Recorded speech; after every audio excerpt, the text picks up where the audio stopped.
जय श्री जगन्नाथ बंधुगण।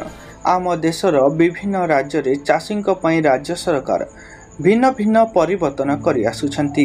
चाषींक विकास पई ताहा चाषींक फसल बीमा उपरे हेउ बा चाषींक ऋण उपरे हेउ, सेमिति चाषींक चाषर अमल उपरे मध्य सरकार वर्तमान एक बड़ परिवर्तन आनी सारिछंती। हाँ बंधुगण, ताहा हेउछि चाषींक धान फसलर बिक्री दाम, जहा राज्यर नूतन सरकार 100 दिन मध्य प्रतिश्रुति दे चाषी को कहिथिले जे चाषी ठारू 3100 टंका धान क्विंटाल पिछा सरकार किणिबे। वर्तमान एहाकू कार्यकारी करिबा सरकारक समय आसीछि, तेणु राज्य सरकार एहार एसओपी जारी करिसंती। अर्थात धान एमएसपी वृद्धि डिटेल्स क्यों माने योग्य पाइबा पई आदि धानर एमएसपी उपरे जड़ित सविशेष तथ्य एही वीडियो रे जानिबा बंधुगण। एमएसपी धानर संपूर्ण एसओपी जहा सरकारक द्वारा जारी, केउ माने योग्य और केउ माने एहार अयोग्य। खरीफ ऋतुरु चाषींक ठारू 3100 टंका रे धान किणिबे सरकार। कैबिनेट मोहर परे एथिपई बजेट रे 5000 कोटी टंकार व्यय बराद करिसंती सरकार। मोहन सरकार क्षमता को आसीबा परे निर्वाचनी प्रतिश्रुति मुताबक चाषी को धानर एमएसपी 3100 टंका देबाकू प्रथम कैबिनेट बैठक रे बिल पास करथिले एवं 800 टंकार बोनस देबाकू घोषणा करथिले। वर्तमान एही योजनार एसओपी जारी करा जायछि। समस्त 30 जिल्लार चाषी हेबे उपकृत।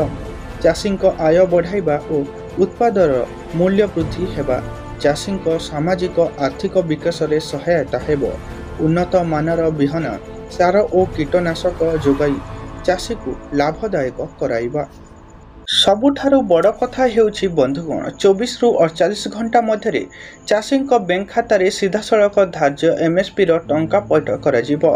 अर्थात चाषीर धान बिक्रीर 24 रु 48 घंटा मध्य चाषी टंका पाइबे। धान संग्रह बेले एफएक्यू मानकु गुरुत्व दियाजिबो और आधार बायोमेट्रिक बाध्यतामूलक हेबो। एसओपी रे सरकार प्रदान करिबाकू थिबा 800 टंकार बोनस संपर्कित एक उदाहरण देई कहिसंती जे जणे जदि 200 क्विंटाल धान बिक्री करंती तेबे तांकू 1,60,000 टंका बोनस आकार रे देबे सरकार। चाषीर एकर पिछा 20 क्विंटाल धान संग्रह करिबाकू धार्य करा जायथिबारु 200 क्विंटाल हरण 20 क्विंटाल गुणन 16,000 एहीपरि मोट 1,60,000 टंका पाइबे चाषी। वर्तमान जानिनेबा बंधुगण, एहा केउ माने पाइबा पाई योग्य।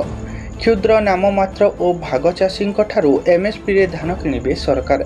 एथिपई फूड ओडिशा पोर्टाल रे पंजीकरण करिबाकू पड़िबो।